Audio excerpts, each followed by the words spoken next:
At every campus event, Charlie asked the people who disagreed with him to come forward, and instead of silencing them, he handed them a microphone and let them speak. And he'd convinced so many of them. It was a pretty amazing thing to watch, actually. Shortly before Charlie arrived on campus, the day he was assassinated, a staff member texted him that there were many critics and students who were opposed to his views, and rather strenuously in the crowd. And that actually made him feel good, because he wanted to convince them. He understood. He really did. He understood what was right. And he was right about that. A lot of it was based on common sense, by the way. Charlie wrote back to the staff member saying, "I'm not here to fight them. I want to know them and love them, and I want to reach them and try and lead them into a great way of life in our country."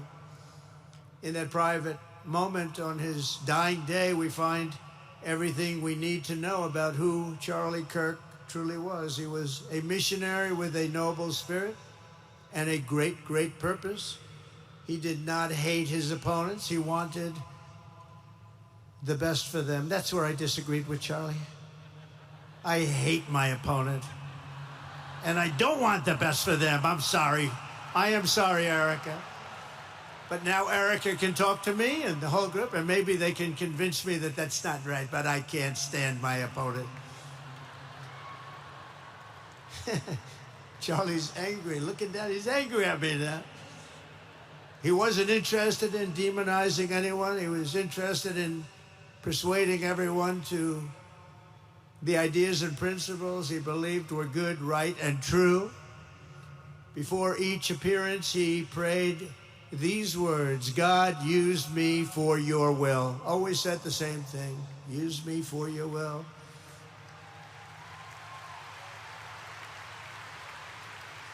And that is exactly what God did. When you think, that's exactly what he did. The more success Charlie had, and he was getting more and more successful, the more dangerous his mission became. On campuses all over the country, his quest for open dialogue was met with menacing hate. There were bomb threats, pulled fire alarms, and countless rage-filled radicals who tried to shout him down. It was nasty. I used to say, "Charlie, this is nasty stuff you're doing." At one event, police had to build barricades to protect students from an angry mob of thugs. Many of these people, by the way, are paid a lot of money to do this. They're agitators. They're paid agitators. Remember that. When you see they all have the same beautifully printed sign, every sign is identical, comes out of a top-level print shop. That's not the signs that are made in somebody's basement. Those are paid for by very bad people, and hopefully we're going to be finding out through the DOJ who those people are.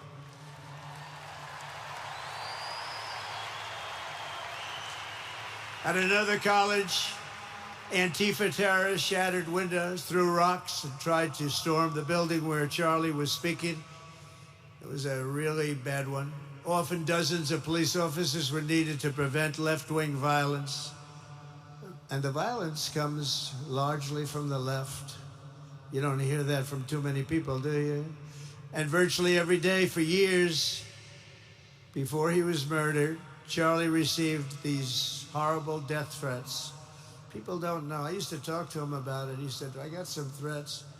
He always felt that when they actually made the threat, they were not the ones to worry about. The ones to worry about were the ones that don't make the threats. And I think you know what I mean. He knew the risk, but he and I shared a certain motto: never back down and never ever surrender. Just don't surrender, never back down. He believed in it so strongly. So strongly. And he's right. He's totally right.